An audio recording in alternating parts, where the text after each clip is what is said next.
અને હવે વાત કરવી છે બેફામ બનેલા ખનીજ માફિયાઓની, કારણ કે રાજ્યમાં ખનીજ માફિયાઓને જાણે કોઈનો ખોફ નથી. નદીનો આત્મા ચીરી રહ્યા છે, પહાડોનો આત્મા ખોદી રહ્યા છે. તંત્ર ક્યારેક જ હરકતમાં આવે છે અને એવામાં ખનીજ ચોરો હદ વટાવી રહ્યા છે. નદીમાંથી રેતી ચોરી કરી વાહનો પસાર કરવા ખનીજ ચોરોએ જાતે જ નદી પર પુલ બનાવી દીધો. ત્યાં સુધી આ પુલ બની ગયો, કોઈની નજર ન પડી. ફરિયાદો મળતા તંત્ર અચાનક ઊંઘમાંથી ઉઠ્યું અને પુલને ધ્વસ્ત કરી દીધો. પણ હજી સુધી સામે નથી આવ્યું કે આ પુલ બનાવનાર એક ખનીજ માફિયા હતો કોણ. નદી ઓળંગવા માટે આ પ્રકારનો કાચો પુલ સામાન્ય રીતે તંત્ર દ્વારા બનાવવામાં આવતો હોય છે, પણ અહીં એવું નથી. અહીં તંત્રનું કામ ખનિજ માફિયાઓએ જ કરી દીધું. આ દ્રશ્યો છે ખેડા તાલુકાના રઢુ ગામના, જ્યાં ખનિજ માફિયાઓએ વાત્રક નદી પર માટીનો પુલ બનાવી દીધો. નદીના વહેણને કારણે રેતીની ચોરી કર્યા બાદ ભારે વાહનો કાઢવામાં મુશ્કેલી પડતી હતી. ખનિજ ચોરોએ તેનો તોડ શોધી કાઢ્યો. પાણી પસાર થઈ શકે તે માટે નીચે સિમેન્ટની મોટી પાઇપો નાખી તેની પર માટી પાથરીને વાત્રકના બંને કાંઠાને જોડતો પુલ બનાવી દેવાયો, જેનાથી નદીનું વહેણ અવરોધાઈ ગયું. જોકે તંત્રનું ધ્યાન ગયું અને રાતોરાત માટીના પુલ પર ખાણ ખનિજ વિભાગે બુલડોઝર ફેરવી દીધું. ખેડા જિલ્લાના ખેડા તાલુકાનું રડુ ગામ પાસેથી વાત્રક નદી પસાર થાય છે અને આ વાત્રક નદી સામે પાર મહેલજ ગામને મળે છે. આ જે વાત્રક નદી ઉપર એક ગેરકાયદેસર માટીનો પુલ બનાવવામાં આવ્યો, વચ્ચે પાઇપો નાખીને પુલ બનાવવામાં આવ્યો અને મુખ્ય હેતુ એ હતો કે જે ભૂમાફિયાઓ છે, સ્થાનિક ભૂમાફિયાઓ, તેમના દ્વારા જે ગેરકાયદેસર માટીને રેતીનું ખનન કરીને વહન કરવા માટેનો આ મુખ્ય હેતુ હતો અને તેના માટે આ સમગ્ર પુલ બનાવવામાં આવ્યો હતો. પહેલા તો આપણે આ પુલના દ્રશ્યો બતાવી દઉં. આ જે પુલ જે હતો તે પુલને અત્યારે નષ્ટ કરવા માટે, તોડવા માટે કામગીરી હાથ ધરવામાં આવી રહી છે. ખનિજ ચોરો કઈ હદે બેફામ બન્યા છે, તેમની હિંમત કેટલી વધી ગઈ છે, આ પુલ તેનો પુરાવો છે. ખોટી કમાણી કરવા ખનિજ ચોરો નદીનું વહેણ રોકતા પણ ખચકાતા નથી. સરપંચ અને સ્થાનિક પ્રશાસનને આ અંગેની જાણ થતા કલેક્ટરને જાણ કરાય, જ્યાંથી પુલને તોડી પાડવાના આદેશ છૂટ્યા.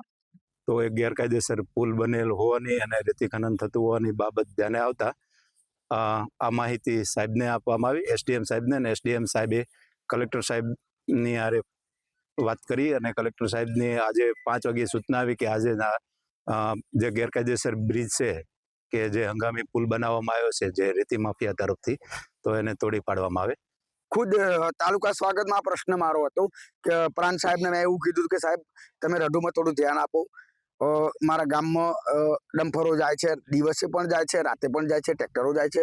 તો સાહેબે થોડું ધ્યાન આપ્યું. બહુ ખૂબ આભાર એમનો, પ્રાંત સાહેબનો, કે રઢુ ઉપર એમણે નજર કરી અને આ જે પકડ્યું એ બહુ મને આનંદ છે. મને જોકે અહીં નવાઈની વાત એ છે કે નદી પર આ ગેરકાયદે પુલ ક્યારે બન્યો, કોણે બનાવ્યો, તે ન તો રઢુ ગામના સરપંચને ખબર છે કે ન તો સ્થાનિક તંત્રને. આ વિસ્તાર કોઈ અંતરિયાળ જગ્યા પણ નથી. તેમ છતાં જવાબદારો અંધારામાં રહ્યા અને ખનિજ ચોરો પોતાનું કામ કરતા રહ્યા. આ ભૂમાફિયા જે છે એ રાતે માટીનું ખનન કરે, સાઈડમાં પૂરણ કરતા હશે જે હશે, બરાબર. આપણને તો બહુ ખ્યાલ નથી. મેં તો આજે જ જોયું કે આવડો મોટો પુલ બનાવ્યો છે, તો મને પણ આશ્ચર્ય થયો કે મારા ગામમાં આટલું મોટું માટીનું ચોરીનું કામ ચાલુ છે. મને આશ્ચર્ય થયો કે મારું ધ્યાન નહોતું, બરાબર. પણ રાત્રે આ વસ્તુ રાત્રે જ ચાલુ હતી, એટલે દિવસે તો ખ્યાલ આવે નહીં. અને બાયપાસ એવો ગામનો રસ્તો નહોતો કે બાયપાસ નીકળી જતા હતા ડમ્ફરો, એટલે તો ખ્યાલ આવે નહીં મને. પુલ બનાવવા કોના તરફથી આવ્યો એ સવારથી મહેનત કરી, પણ આજુબાજુમાંથી કંઈ એવા ઇનપુટ મળી આવતા નથી.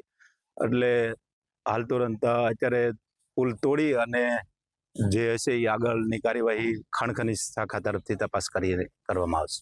હંમેશની જેમ તંત્રએ જાહેર કરી દીધું કે ખનિજ માફિયાઓ સામે કડક કાર્યવાહી કરવામાં આવશે, પણ તે માટે પહેલા તો આરોપીઓની ઓળખ કરીને તેમને પકડવા જરૂરી છે.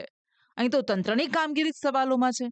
એવામાં સવાલ એ ઊભો થાય છે કે ખનિજ માફિયાઓ આટલી હદે બેફામ કેમ થઈ રહ્યા છે? તંત્ર કેમ સંવેદનશીલ જગ્યાઓ પર નજર નથી રાખતું? જે ખનિજ ચોરો પકડાય છે તેમની સામે દાખલારૂપ કાર્યવાહી કેમ નથી થતી?